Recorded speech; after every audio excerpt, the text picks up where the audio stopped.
Morning friends. Last class में हम लोग एफरिज्म 112, 13 एंड 14 एंड 15 भी देखे थे। सो 112 में हम लोगों ने देखा था प्राइमरी एक्शन सेकेंडरी एक्शन के बारे में, और कैसे सेकेंडरी काउंटर एक्शन होता है जब large dose of medicine use करते हैं। तो 113 में हम लोग बात किए थे 113 में हम लोग बात किए थे नारकोटिक मेडिसिन के बारे में, और 114 में भी। 115 में हम लोगों ने बात किया था अल्टरनेटिंग एक्शन के बारे में। तो नारकोटिक मेडिसिन के ड्रग प्रूफिंग के बारे में एक स्पेशल बात है कि वहाँ पे प्राइमरी सिम्टम्स, प्राइमरी एक्शन को नोट नहीं किया जाता है, क्योंकि at the time of primary action vital force जो है वो बिनम्ड रहता है, तो वो सिम्टम्स नहीं दे पाएगा। That is why narcotic medicine के केस में हम लोग सेकेंडरी सिम्टम्स को नोट करते हैं। आप लोग एलियन की नोट में पढ़े होंगे, वहाँ कैम्फर में एक लाइन लिखा हुआ है, वहाँ पे कैम्फर में एक लाइन लिखा हुआ है प्रूविंग के बारे में, उसको आप लोग देखिएगा क्या लिखा हुआ है, ठीक है। उसके बाद हम लोग पढ़े थे अल्टरनेटिंग एक्शन के बारे में बेसिकली। तो अल्टरनेटिंग एक्शन क्या है, ध्यान देने वाली बात है, इसको बढ़िया से समझ लेने वाली बात है कि अल्टरनेटिंग एक्शन सेकेंडरी एक्शन नहीं है। अल्टरनेटिंग एक्शन सेकेंडरी एक्शन नहीं है, अल्टरनेटिंग एक्शन प्राइमरी एक्शन है। अल्टरनेटिंग एक्शन प्राइमरी एक्शन है। फॉर 115 में अल्टरनेटिंग एक्शन का जिक्र किया गया है, और यहाँ पे बोला गया है alternating action is various paroxysm of primary action. ये आपको बढ़िया से समझ लेना होगा। हम लोग लास्ट क्लास में एक एग्जांपल दिए थे और कुछ लोग हमको बोले थे कि उन लोगों को समझ में नहीं आया, ठीक है। सो हम लोग इस चीज़ को फिर से रिपीट कर रहे हैं। देखिए, जब आप ड्रग प्रूविंग करने जा रहे हैं किसी भी पेशेंट प्रूवर पे, किसी भी प्रूवर पे, तो उस पर बहुत सारे सिम्टम्स आएंगे, बहुत सारे सिम्टम्स आएंगे, हजारों, सैकड़ों, दसों, बीसों सिम्टम्स आ सकते हैं। मान लीजिए हम एक पर्सन पे ड्रग प्रूविंग कर रहे हैं, कोई मेडिसिन एक एक्स मेडिसिन हम प्रूविंग कर रहे हैं, और के किसी ऑर्गेनिज्म को दिए हैं, किसी हेल्दी प्रूवर को दिए हैं, और उसमें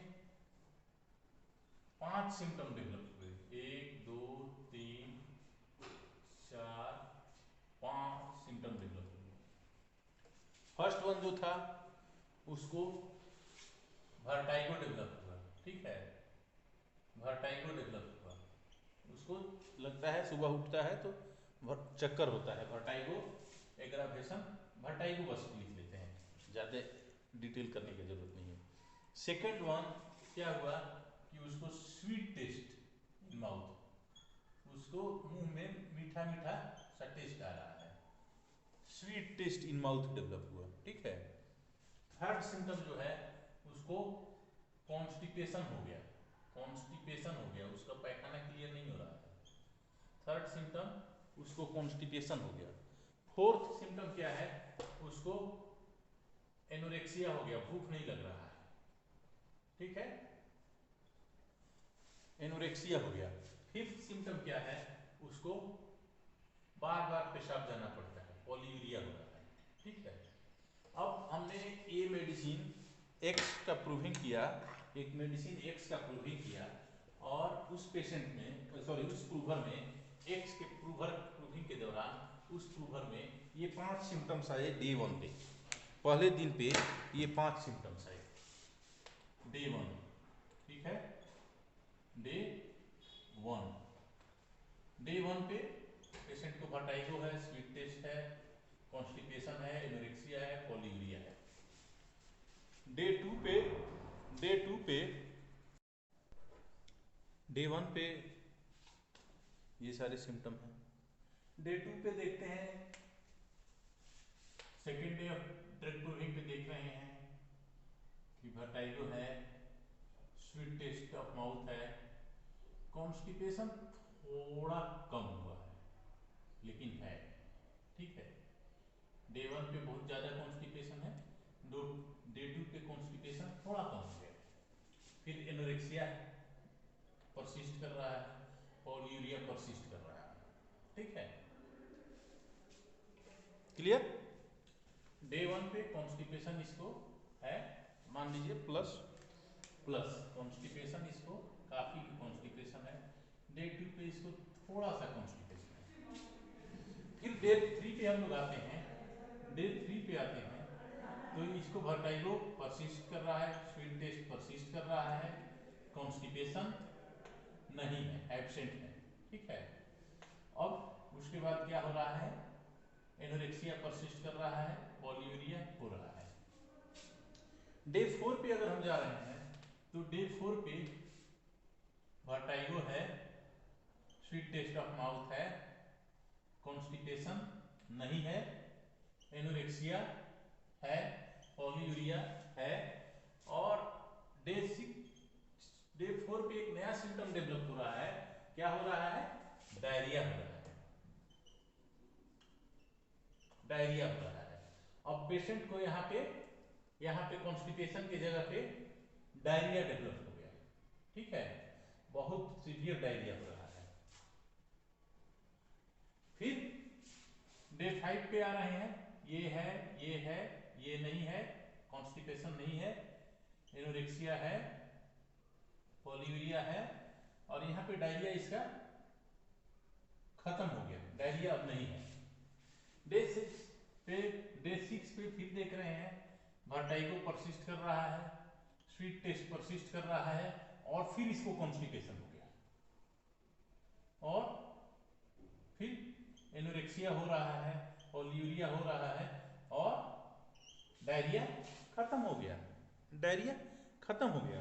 तो हम लोग क्या देख रहे हैं, अगर ये सेकेंडरी एक्शन होता डायरिया की जगह पे कॉन्स्टिपेशन, तो अदर सिम्टम्स में भी पॉलीयूरिया चेंज होकर एन्यूरिया हो जाता है, या नॉर्मल यूरिन हो जाता है। एनोरेक्सिया की जगह इधर नॉर्मल हंगर हो जाता, या बुलिमिया हो जाता, भूख बढ़ जाता, स्वीट टेस्ट जो था वो नॉर्मल हो जाता, या सावर या कुट्रिड या कोई और टेस्ट हो जाता, सेकेंडरी एक्शन होता तो वर्टाइगो खत्म हो गया रहता। बट ये सेकेंडरी एक्शन नहीं है, ये प्राइमरी एक्शन ही चल रहा है। दैट इज वाई जो प्राइमरी एक्शन में आए हुए सिम्टम्स हैं वो परसिस्ट कर रहे हैं। बट जो एक सिम्टम है मींस ये जो कॉन्स्टिपेशन एंड डायरिया है, ये बेसिकली प्राइमरी सिम्टम ही है, प्राइमरी पैरोक्सिज्म के ही सिम्टम्स है। ये अल्टरनेट कर रहे हैं, यहाँ कॉन्स्टिपेशन था, फिर डायरिया हुआ, फिर कॉन्स्टिपेशन हुआ, फिर डायरिया, फिर constipation. As long as primary action चलेगा, ये diarrhoea constipation, diarrhoea constipation, diarrhoea constipation चलते रहेगा। So that is why alternating action को हम लोग बोलते हैं various paroxysms of primary action. इसको एकदम बढ़िया से ध्यान में रखिएगा। अल्टरनेटिंग एक्शन क्या है, अल्टरनेटिंग एक्शन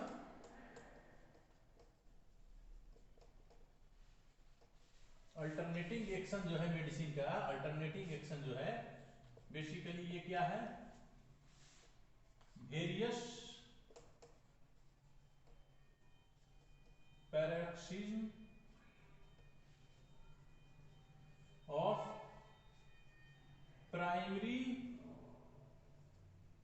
एक्शन। एग्जाम्पल से आप लोगों को एकदम अब क्लियर हो गया होगा, अब कोई कंफ्यूजन नहीं होगा, ठीक है। सो एफोरिज्म 115 में हम लोग अल्टरनेटिंग एक्शन के बारे में पढ़े, अल्टरनेटिंग एक्शन के बारे में जाने, जो कि प्राइमरी एक्शन का ही वेरियस पैरोक्सिज्म है, ये कोई सेकेंडरी एक्शन नहीं है। अल्टरनेटिंग डिजीज एफोरिज्म 232, ठीक है, कोई कंफ्यूजन नहीं होना चाहिए। इसके बाद जो हम लोग चल रहे हैं एफोरिज्म 116 में, यहाँ पे बोल रहे हैं सम symptoms are produced by medicines, some symptoms are produced by the medicines more frequently, that is to say in many individuals, other more rarely or in few persons, some only in very few healthy bodies। अब यहाँ पे बोला जा रहा है कि कुछ symptoms medicines बहुत सारे इंडिविजुअल्स में प्रेजेंट करती हैं। अगर ड्रग प्रूविंग हम कर रहे हैं, मान लीजिए कोई मेडिसिन एक्स का ड्रग प्रूविंग कर रहे हैं, एक्स का, फिर भाई तो यहाँ पे 1 2 3 4 5 सिम्टम्स है, ठीक है, 7 सिम्टम्स है। अब देखा जा रहा है कि ये सिम्टम नंबर 1 जो है, अगर हम लोग 30 प्रूवर का ग्रुप लेके प्रूविंग कर रहे हैं, 30 जन पे प्रूविंग कर रहे हैं, तो ये 29 आदमी में आया। 2 नंबर 25 आदमी में आया। 3 नंबर 5 आदमी में आया। 4 नंबर 7 आदमी में आया। 5 नंबर 15 आदमी में आया। 6 नंबर सिम्टम 1 आदमी में आया। 7 नंबर सिम्टम 1 आदमी में आया। कहने का मतलब कुछ सिम्टम्स ऐसे हैं जो कि सारे इंडिविजुअल्स में आएंगे, ऑलमोस्ट मोस्ट ऑफ द प्रूवर्स में आएंगे। ये बेसिकली ये सिम्टम के ग्रेडेशन का बात किया जा रहा है प्रूविंग में। यहाँ पे जो सिम्टम्स प्रूविंग में हर ऑर्गेनिज्म को आया, हर आदमी ऑलमोस्ट हर प्रूवर को आया, वो उस मेडिसिन का कैरेक्टरिस्टिक सिम्टम है। सो बेसिकली ये जो सिम्टम है ये ग्रेडेशन जो हम लोग रेपर्टरी में किए हुए हैं, उसका आधार यही है, उसका आधार ये है, या कहिए उसका आधार ये भी है कि सिम्टम कितने लोगों में आ रहा है, कितने प्रूवर्स में आ रहा है। कुछ सिम्टम्स लगभग सभी प्रूवर्स में आएगा, कुछ सिम्टम्स कुछ कम प्रूवर्स में आएगा, और कुछ जो है वो इक्के दुक्के बहुत हेल्दी लोगों में आएगा। वे हेल्दी लोग कौन से हैं, इसी के बारे में हम लोग next aphorism, that is aphorism 117 में बात करेंगे। यहाँ पे बात किया गया है इडियोसिंक्रेसी का और इडियोसिंक्रेटिक प्रूवर्स का। सो 115 is basically underlining of symptoms कह सकते हैं एफोरिज्म 115, सॉरी 116 जो है अंडरलाइनिंग ऑफ सिम्टम, और 117 में बात किया गया है इडियोसिंक्रेसी का। किस चीज का?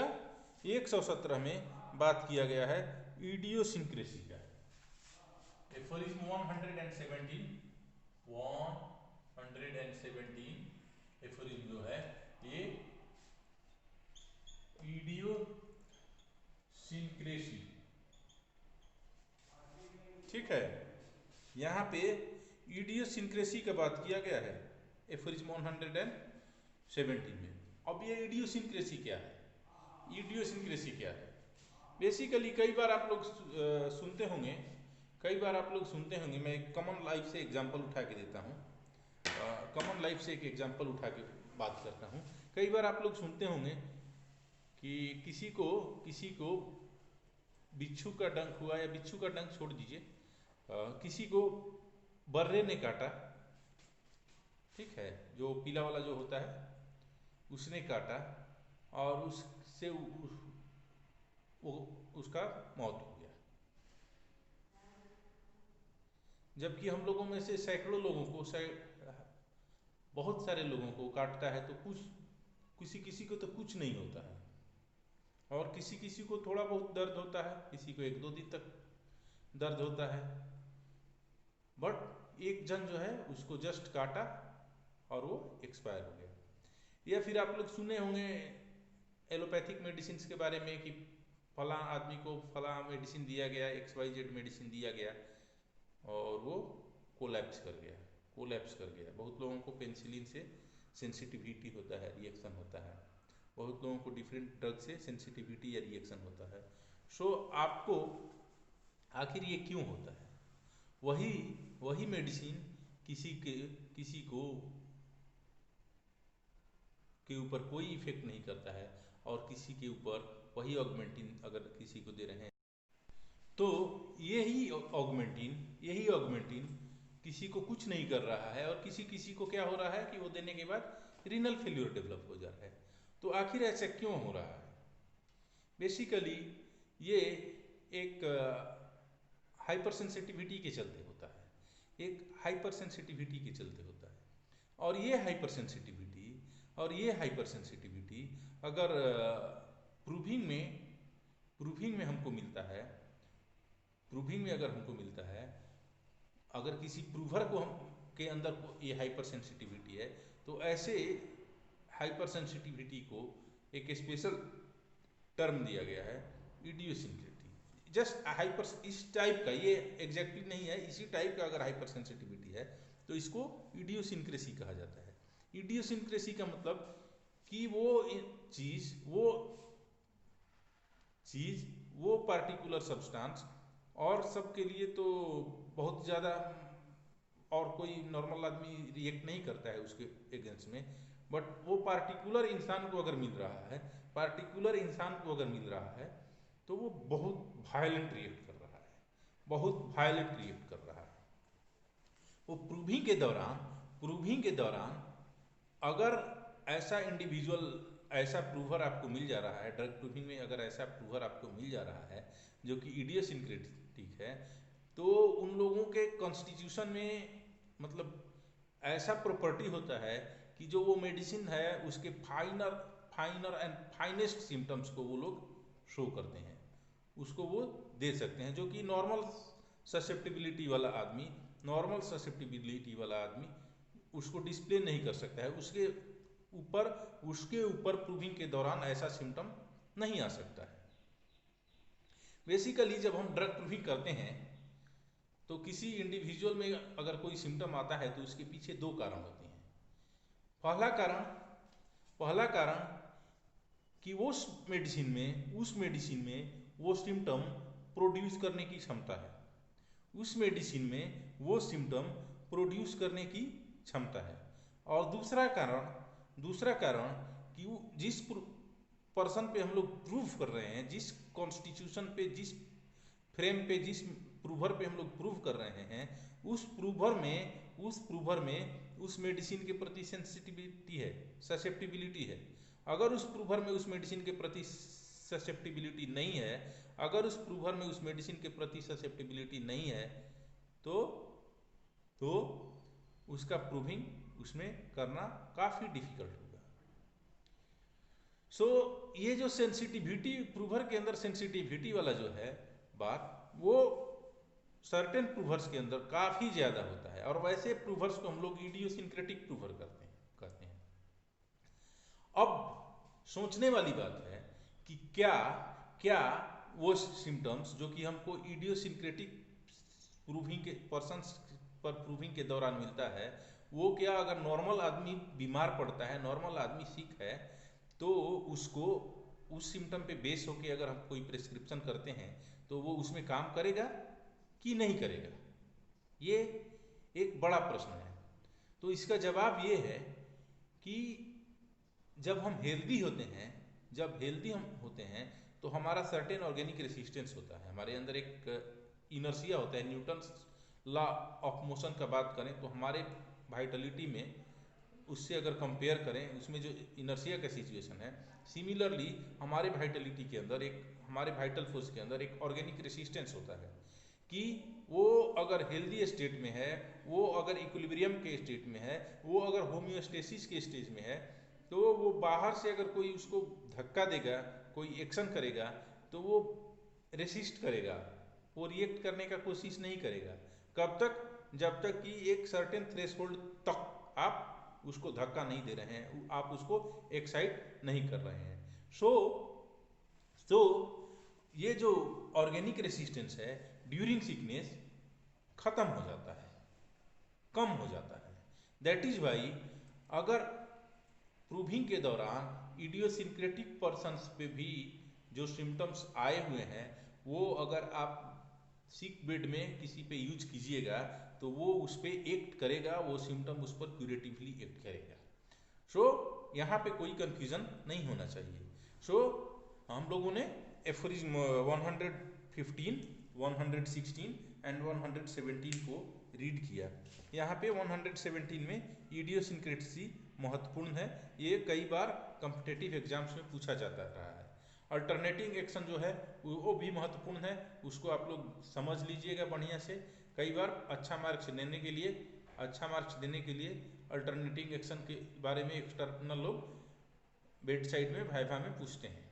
ये आपको पता होना चाहिए कि कैसे अल्टरनेटिंग एक्शन प्राइमरी एक्शन का वेरियस पैरेक्सिस में।